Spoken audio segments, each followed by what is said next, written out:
বাইরে থেকে আগত অতিথিবৃন্দ, এক কথায় যারা জ্ঞানে গুণে সম্মানে মর্যাদায় বয়সে বড়, তাদের প্রতি শ্রদ্ধা ও সম্মান জানিয়ে আমি আমার সংক্ষিপ্ত আলোচনা শুরু করতে চলেছি। সম্মানিত শ্রোতা মণ্ডলী, আজকে আমার আলোচনার বিষয় তাবলীগের গুরুত্ব মাহাত্ম্য। বিশ্বব্যাপী মুসলিম উম্মাহ আজ পাশ্চাত্য সর্বগ্রাসী আকাশ সংস্কৃতির অগ্রসরে দিশাহারা। মুসলমান আজ ইসলাম বিরোধী ঈমান বিরোধী কর্মকাণ্ডে লিপ্ত।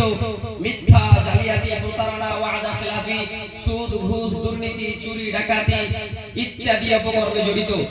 ইসলামের অনুসারী হয়ে মুসলমান যখন জীবন জীবিকা সমাজ সংস্কৃতি সকল ক্ষেত্রে গায়রুল্লাহ অনুসারী, তখন কি করে আমরা তাসবিহ জপে আত্মা তৃপ্তি লাভ করব? তাহলে আমাদের অবস্থা ওই জনপদের মতো হবে যেখানে একজন বুজুর্গ ছিল, যিনি আল্লাহর ইবাদত বান্দেগি ব্যতীত জীবনের একটা মুহূর্ত ব্যয় করেননি, অথচ আল্লাহ তাবারক তাআলা ফেরেশতাদেরকে আদেশ করলেন, যাও ওই বুজুর্গ সহ ওই জনপদটাকে উল্টাইয়া দাও, ধ্বংস করে দাও। কেননা সমাজে এত কিছু অপকর্ম দেখার পরে তার চেহারা একটুকু বিরক্তি ভাবও ফুটে ওঠেনি।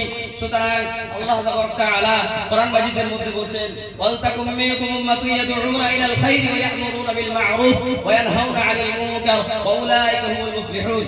তোমাদের মধ্যে অবশ্যই একটি দল, একটি জামাত থাকতে হবে যারা মানুষকে সৎ কাজের দিকে আহ্বান করবে এবং অসৎ কাজ থেকে দূরে রাখবে। আর ওই সকল জামাতওয়ালারাই হবে উত্তম।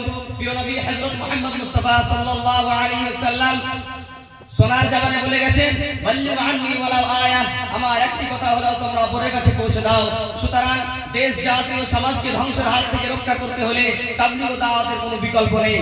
হ্যারিকেনের চিমনিতে ময়লা কালি লাগিয়ে যেমন আলো বাধাগ্রস্ত হয়ে দাঁড়ায়, তেমনি পাপ পঙ্কিলতা ও ময়লা কালির কারণে মানুষের অন্তরে অল্প কিছু ঈমান ও নূর থাকলে তা বাধাগ্রস্ত হয়ে আছে।